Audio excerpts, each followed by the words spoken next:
పరిస్థితి మనం చూసాం. 2014-19లో మీ కుటుంబ సభ్యుడైన నేను ఎమ్మెల్యేగా తొలిసారి ఎమ్మెల్యేగా ఉండి ఈ ప్రాంత అభివృద్ధిలో కీలకంగా పోషించారా లేదా అని అడుగుతా ఉన్నాను. నేను గర్వంగా చెప్పగలను, సజ్జావారిపాలెం నుంచి అడవిని రావాలి అంటే చాలా బాధలు ఉండేది. అద్భుతమైన రోడ్డు వేయాలి అని చెప్పేసి తపనతో ఈ నుంచిన రోడ్డు కూడా సిమెంట్ రోడ్డు కూడా వేయించిన రోడ్డు మాది. ఈ ఊర్లో ఎన్ని రోడ్లు చూసినా అన్ని వేయించిన ఘనత మన ప్రభుత్వాన్ని. ఎప్పటి నుంచో ఉన్నటువంటి వాటర్ స్కీమ్ కావాల్సిన పొలం డబ్బులు కూడా ఇప్పించిన ఘనత మన ప్రభుత్వాన్ని.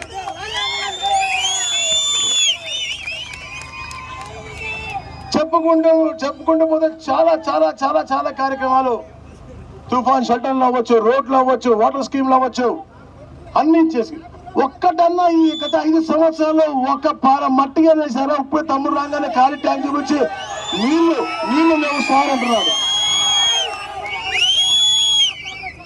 అంటే కేవలం వాళ్ళకి దోచుకుని దాచుకునే ధ్యేయం తప్ప పేద ప్రజల పట్ల ఎటువంటి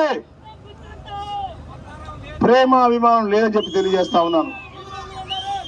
నకిలీ మద్యంతో వాళ్ళ అనుభవాలను సంపాదించే విధంగా 10 రూపాయలతో సంపాదించి 180 రూపాయలకి అమ్ముతూ, అది కూడా నకిలీగా అమ్ముతూ కిడ్నీలు లివర్లు పోయే విధంగా ఉంటూ మా మహిళా మతంలో మాంగళ్యం తెచ్చే విధంగా ఈ యొక్క నకిలీ మద్యాన్ని మాత్రం పూర్తిగా అమ్ముతున్నారు.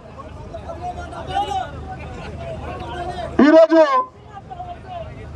టీవీలో వచ్చాడు, పెద్ద యాక్టర్ లాగా వచ్చాడు, గంట సేపు సోది కొట్టాడు. చెప్పినన్ని మళ్ళీ అబద్ధాలే. ఎందుకంటే అబద్ధాల పునాదులు పుట్టిన పార్టీ కాదు, అన్ని అబద్ధాలే. ఒక స్క్రీన్ పెట్టి చూపిస్తాడు, అభివృద్ధి అనేది లేదు, నేను పన్ను తక్కువ వేశాను అంటాడు. కరెంటు ఛార్జీలు 10 సార్లు రెట్టింపు పెంచినటువంటి వ్యక్తి జగన్మోహన్ రెడ్డి. 14-19లో ఒక్కసారి పెంచామని అని అడుగుతా ఉన్నాను.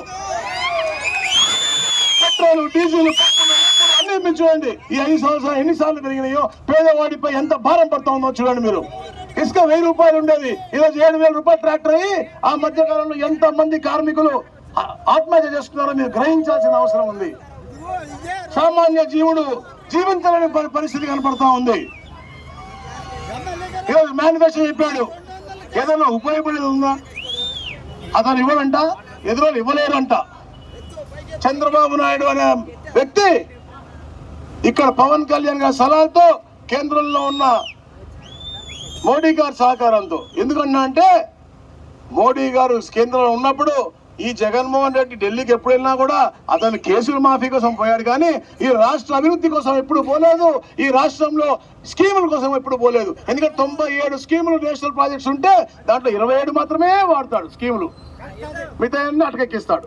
ఆయనకైతే అంత పని లేదు, పేదలు బాగుపడాల్సిన అవసరానికి లేదు, కేవలం ఆయన కేసుల గురించి మాట్లాడటం తప్ప ఇంకేమీ లేదు అంటా ఉన్నా. చంద్రబాబు నాయుడు గారు కష్టంలో ఉన్నప్పుడు, పార్టీ కష్టంలో ఉన్నప్పుడు తప్పకుండా నేను రాష్ట్రం కష్టంలో ఉంది, నేను ఉన్నానని చెప్పి పవన్ కళ్యాణ్ గారు ముందుకొచ్చి